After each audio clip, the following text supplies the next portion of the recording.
Seigneur, aujourd'hui nous venons devant toi avec un sujet sérieux, très spirituel, très profond, très parfumé. Oui Seigneur, nous venons parler des ordures. Parce que chez nous, Seigneur, l'ordure n'est plus un déchet, c'est devenu une citoyenne libre, une habitante officielle de la République. Elle a même pris la nationalité. Elle s'installe dans les rues, elle construit ses quartiers, elle fait ses lotissements. Parfois, elle fait même des montagnes. Les gens viennent faire des selfies devant.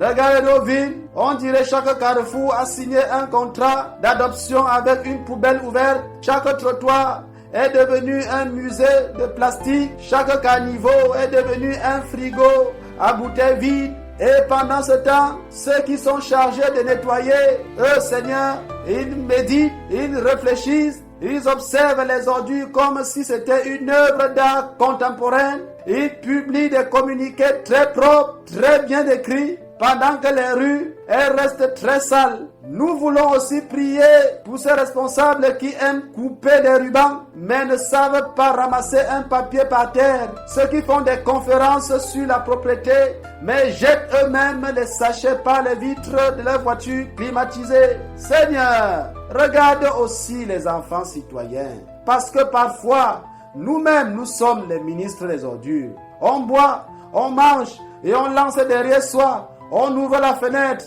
on balance les déchets et on dit, Dieu va protéger. Oui Seigneur, toi tu protèges, mais toi tu ne balayes pas. Nous prions aussi pour la ville où la poubelle passe une fois tous les 3 mois. Seigneur, là-bas, l'ordure parle en langue étrange. Même les mouches font grève parce qu'elles sont fatiguées de travailler sans contrat. Seigneur, donne-nous les dirigeants qui aiment l'hygiène. Les maires qui aiment balayer autant qu'ils aiment faire campagne. Des responsables qui comprennent que la propriété d'une ville n'est pas un miracle, c'est une organisation. Donne-nous aussi, Seigneur, des citoyens civilisés qui comprennent que la rue n'est pas une poubelle publique, que la ville n'est pas une benne collective, que la responsabilité, ce n'est pas seulement pour les autres.